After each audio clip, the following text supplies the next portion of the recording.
All right, we are live. For our tiny unboxing, should I zoom in? Do we need this? Well, yeah, we want to spread we'll those spread cards some cards out. out, yeah, So cool. yeah, that should work. All right. This is why we need like a social media manager, because it's real annoying. Not annoying, but having to come like on camera and then having to fiddle with the, hey, let's send out the announcement kind of thing is like, Yeah, that's true.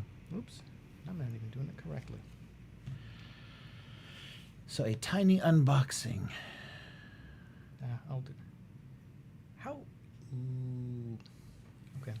What I was going to say is, does the stream hang around after we're done? Yeah. It gets archived on both Twitch and YouTube, but I have to do a highlight from it or to kind of archive it because it only lasts for a few days on Twitch and then it goes away. Would you retweet that, please?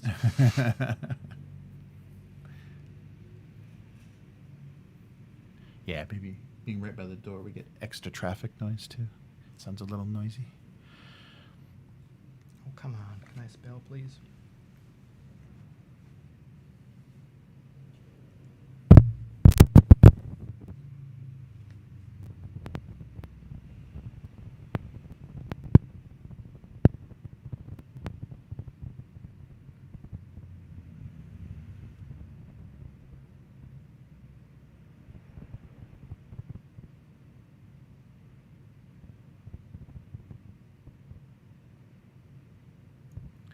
All right. Okay, fine. There we go. That's it. All right. All right. Well, welcome to another unboxing. And Chris is with me today. Yeah, this is what, the second unboxing I did? The first Yes. one was the Oh, Dark Souls game, was it? it was some kind of sci-fi thing Oh. with techno zombies. Oh, yeah. whatever. Really? Did we? Yeah. Oh. What is that? I don't know. I think you played it with Jamie and like John. Maybe? Nemesis? It was Nemesis. Ah, we yeah. unboxed it. Okay, that's Yep. right. That's Yep. right. Nice. Well, this is much smaller. Yeah, Nemesis was Yeah, pretty, Nemesis was pretty hefty, pretty wasn't it? big. So what is this today we're looking at? This is Decuma. Basically, it's called the R&D for your RPG, and Nice. it is a set of tarot cards, tarot cards, to basically kind of, I believe, put together sort of like a session 0 or provide character options for your game. Nice. I should say it's put out by Golden Lasso Games, which is run by Kimmy Hughes, and this was a Kickstarter reward that just showed up the other day. Mostly for me, it was I like this person, I like kind of what they're doing, so I'm going to back this project. So unboxing it will give me more information about what's inside. Okay. Nice. Excellent. Let's take a look at the back. There we go. Not the glare. Cool. So I guess I can read the back Yeah. text. Right? So Decuma by Golden Lasso Games. Decuma is, quote, the R&D for your RPG, a tarot-inspired card game that helps the GM and their players collaboratively create all the important details for their campaign, including key locations, characters, connections, and setting conflicts. Plus, Decuma can be paired with any tabletop RPG writing or setting or system, including D&D Savage World powered by the Apocalypse. I like one of those so far. Pathfinder, still 1 for 4, and more, so you never have to worry about compatibility. Sorry, I editorialized. Nice. Yeah, no. So system agnostic. That's a good idea. Yeah, and anything that would help like world building in like a session 0 is, I think, a good thing because there's not a lot of that. Yeah. Apart from Powered by the Apocalypse games, where we played like Masks or Monster Hearts, where building those character connections, right, doing all the stuff and filling out playbooks at the table kind of acts like the session 0, or at least like. No, because you still have to do other stuff, right? But I was saying that's kind of the one of the last times we did a session 0, apart from the D&D pirate game. Oh yeah, that I never got a chance to play and pass that first session, right? So, but now I was just thinking, like, when you do a session 0 or games where you do a session 0, I think there's a lot more player buy-in, and so there's a lot more. Well, except for that D&D game that I bailed on. Sorry, scheduling just didn't work out. Right? Anyway, I'm trying to say, players having more buy-in to whatever setting of the game you're playing often encourages more interaction. Right? more ownership over the setting and what's going on kind of encourages people to play. I think. No, I think so, definitely. That whole world building thing that we did with Chris was really cool, and it kind of like we could flavor everything appropriately, and then we kind of like, here's where these nations are, here's where like the pirate city is. So that was that is true. It does connect you to that world because it feels like an original creation, and it's better than you would have done on your own. Or than definitely. GM would have done.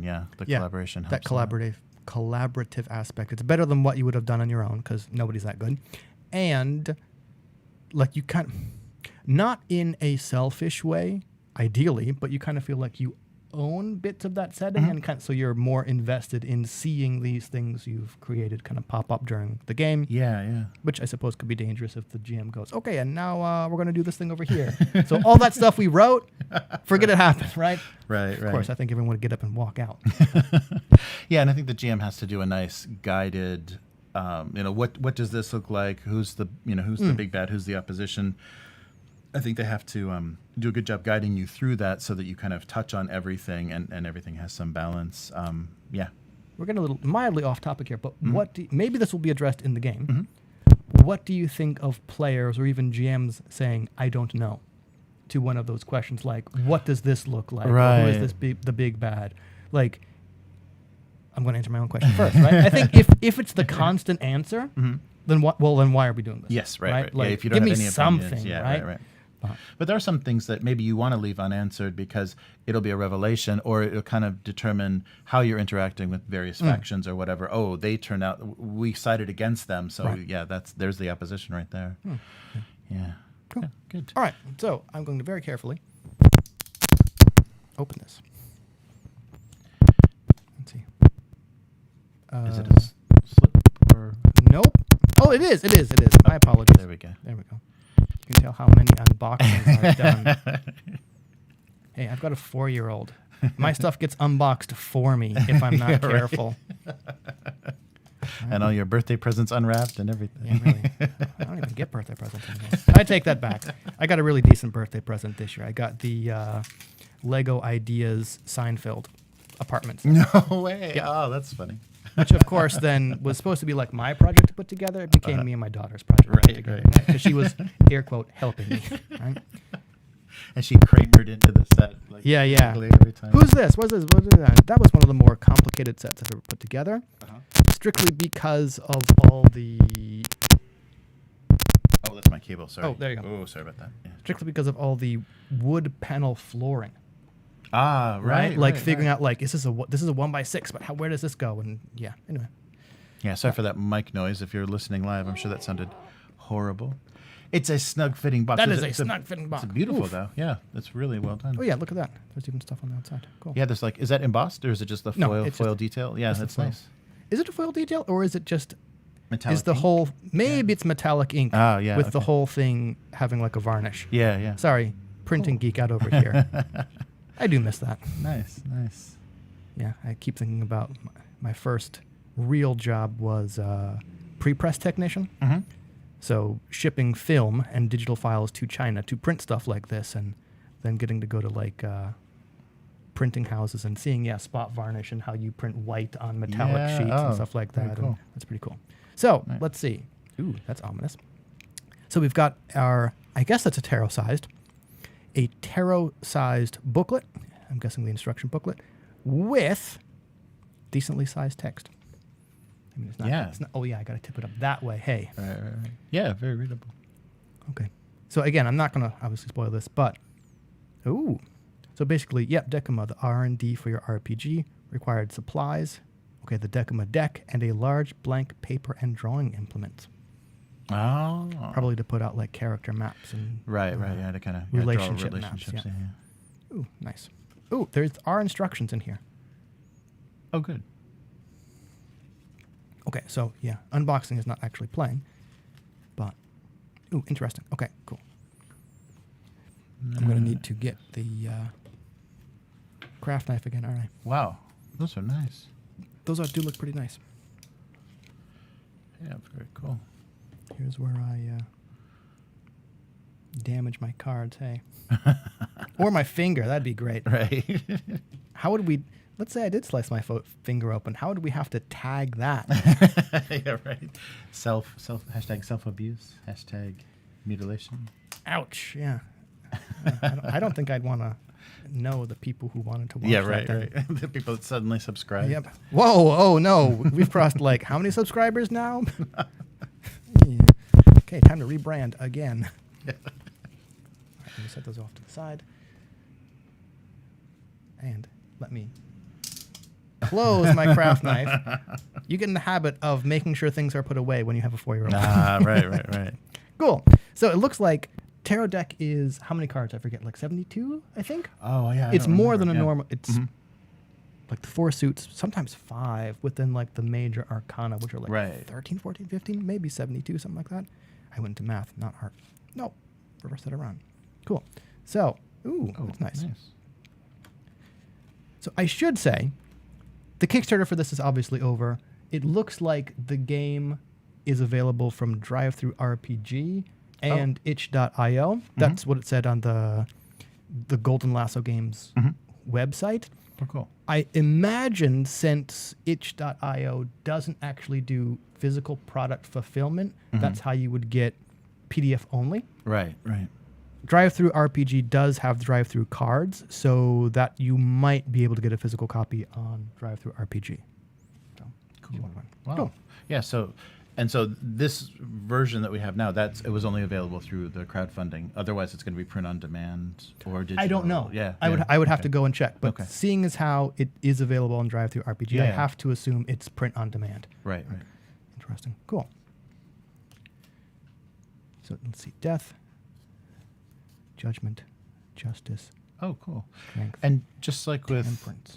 tarot, it depends on, there's 2 Oh, texts look at that. Yeah. depending on how it's oriented. It's like, so if it comes up upside down, it may have a different, Nice. different meaning, different I was wondering reference. if 'cause I have a couple tarot decks because I was trying to put together some kind of tarot inspired either game or setup like that. It looks like I saw the High Priestess, Magician, the Moon, Stars, Sun, World. I think these are the major arcana.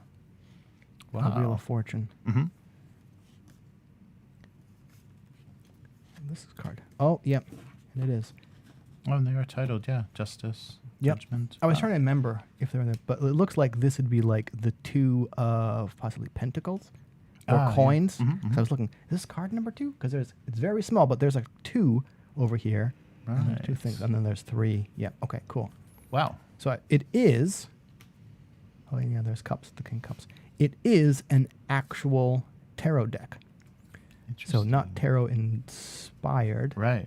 Like it uses the tarot or tarot cards. But like you said, there are prints or there are questions. Again, I got to remember to flip it to the camera, not me. Right. There are questions on both the top and bottom of the card, reversed. So yes, as you said, the question you have to answer or the setup you get will determine or will be determined by which way the card is dealt. Which I think, cool. You're supposed to, I don't know.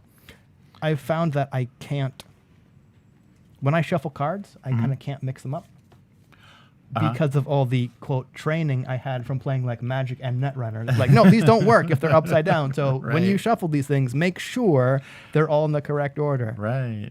Oh, Oh, interesting. look, the backgrounds are different. Yeah, Cool. so the backs are different, so for different purposes then, maybe? So it looks like maybe we're divided between like, major arcana and minor arcana.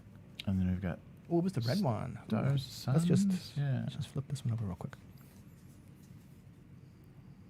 The Nine of Cups. Interesting. Yeah, this is really, very interesting how it Okay, so I'm going to quickly. how it's building. Oh, you got to separate them into 3 cards or 3 piles. Red Sun, Purple Moon, and Blue Star. Ah, okay. And now I'm hungry for Lucky Charms. That's a cereal I haven't seen here in Japan, Lucky Charms. I think that would be illegal in Japan. I don't know. People talk about like, you've eaten so many weird Japanese snacks Yeah. on stream. Right, Like right. some of the stuff here Okay, American candy gets complained about being sweet. Mm-hmm. Some of the stuff here will rot your teeth just as easily. as Oh, stuff yeah. alcohol. That's true. Okay, so the purple moon cards are group dynamics. Ah, okay. The red sun cards are relationships, and the blue star cards are locations. Interesting. Oh, here's an X card. Yep, Oh, that's 'cause cool. first thing, GM should review the use Wow. of safety tools and how they are used in gameplay. So there's your X card. Yeah. right? Wow. Nice. Okay, we openly agree on the setting, the tone, and the location. Introduce your characters. So you do have a character idea kind of ready. Mm-hmm. And then, okay, let's see. You get relationship cards that are dealt out in certain numbers.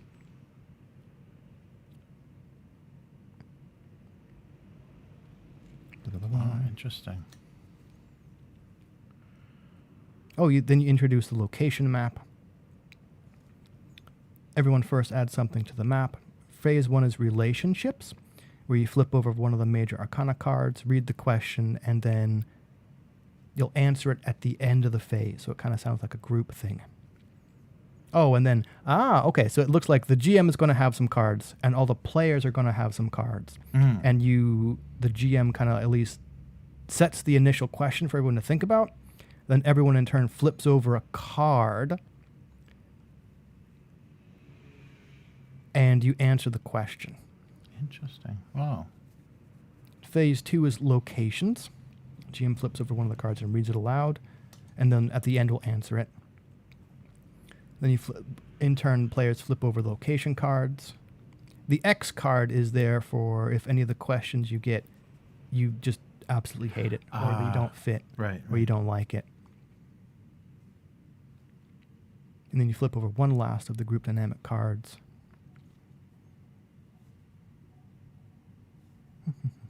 Ooh. And right here they talk about lines and veils. Oh, okay. Wow. Well, this is interesting. For the Game Master, there's no wrong way to use Decuma. Some GMs use it to add details after preparing the campaign on their own. Others play Decuma first to use it as a foundation for their world building. And there's a list of variations to do that. I like this. As the GM, enforcing the agreed upon tone and setting for the game is important. Mm. Yeah, and that is kind of... I do see that as one of the kind of roles that the GM has maybe more than the other players. Because there's been discussions about what is the GM, right? Because I really bristle at the GM as God thing, where it's like, right. okay, well, if that's the case, why am I even playing this game, right? Why am I rolling dice? Why don't you just tell me what happens, right?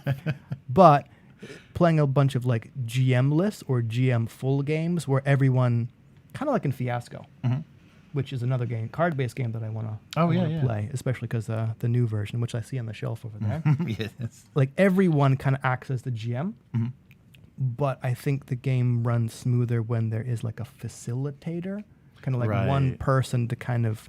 Yeah, so it's more unified and not just a bunch of tangents. Or, just someone... changes pace. Like everyone should be responsible for keeping the game on track.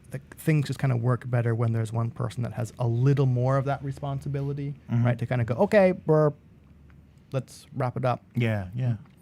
So let's see some of the variations. One person version of Decuma called the Hermit, appropriate.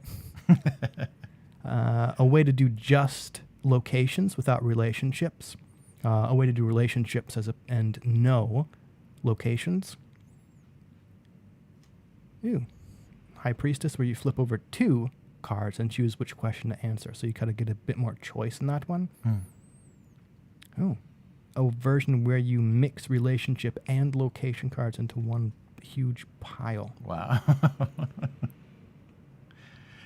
Oh, that's cool. They came up with a lot of, variation in what to do with it. Yeah, it seems like a lot of the cards do fill in some nice details, like it's creating, kind of clash or unity between characters. So cool. What are some of the I mean, don't want to spoil. Well, there's a lot of cards, so we wouldn't spoil everything. But what are some of the questions on some of the cards, for example? So some of them have blanks. Like some of them are questions, and then some of them are blank for, I guess, the character name. So blank convinced you to do something risky, and you did it. What did you do? Cool. And then the